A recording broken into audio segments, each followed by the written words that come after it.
O'zbekistondan Qirg'izistonga o'tgan qishloqlar aholisiga Qirg'iziston fuqaroligi beriladi. O'zbekiston va Qirg'iziston chegarasida muhim jarayon boshlandi. Farg'ona viloyati tarkibida bo'lgan Cho'ng'ara va Toshtepa qishloqlarida tashkiliy texnik ishlar rasman boshlandi.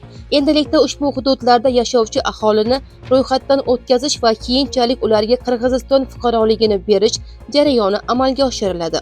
Gap shundaki, bu jarayon yangi qaror emas. U O'zbekiston va Qirg'iziston o'rtasida davlat chegarasini aniq belgilash, ya'ni demarkatsiya qilish bo'yicha avval erishilgan kelishuvlarning mahalliy bosqichi hisoblanadi. Ma'lumotlarga ko'ra, ikki davlat qo'shma ichki komissiyasining navbatdagi yig'ilishi joriy yilning 24-iyul kuni Qadamjoy tumanida bo'lib o'tgan. Unda hududlarni topshirish bilan bog'liq barcha tashkiliy masalalar muhokama qilingan. Xususan, aholining fuqarolik maqomi, mulk huquqi, xo'jalik faoliyati hamda hujjatlarni rasmiylashtirish tartibi ko'rib chiqilgan. Bugundan boshlab esa qo'shma ishchi guruh bevosita Cho'ng'ara va Toshtepa qishloqlarida ish boshladi. Mutaxassislar uyma-uy yurib aholini ro'yxatdan o'tkazmoqda.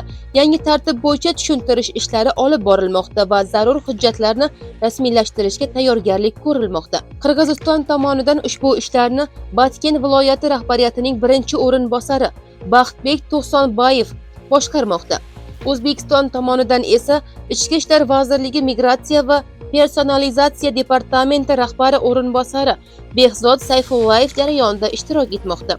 Rasmiy ma'lumotlarga ko'ra, Cho'ng'ara va Toshtepa qishloqlarida asosan etnik qirg'izlar istiqomat qiladi. Ikki qishloqning umumiy aholisi qariyb 2,5 ming nafarga yetgan.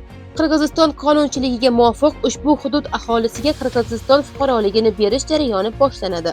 Shu bilan birga kelishuvga ko'ra ushbu qishloqlar evaziga Qirg'iziston O'zbekistonga maydoni jihatdan teng bo'lgan boshqa chegara hududini topshiradi.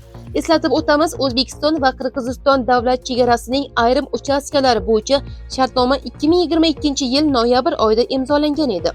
2023-yil yanvar oyida esa O'zbekiston prezidenti Shavkat Mirziyoyev va Qirg'iziston prezidenti Sadir Japarov Bishkekda ratifikatsiya yorliqlarini almashib, mazkur kelishuvning kuchga kirishini ta'minlagan. Mutaxassislarning ta'kidlashicha, chegaralarni huquqiy jihatdan to'liq belgilash ikki davlat o'rtasidagi hamkorlikni mustahkamlash, chegara hududlarda barqarorlikni ta'minlash va kelajakda turli bahsli masalalarning oldini olishga xizmat qiladi. Bu mavzu yuzasidan siz qanday fikrdasiz? Izohlarda o'z munosabatingizni yozib qoldiring. Agar videoni foydali deb hisoblasangiz, like bosing, kanalga obuna bo'ling va qo'ng'iroqchani yoqishni unutmang. Xolis 24 bilan eng muhim va xolis yangiliklarni kuzatishda davom eting. Xayr, salomat bo'ling.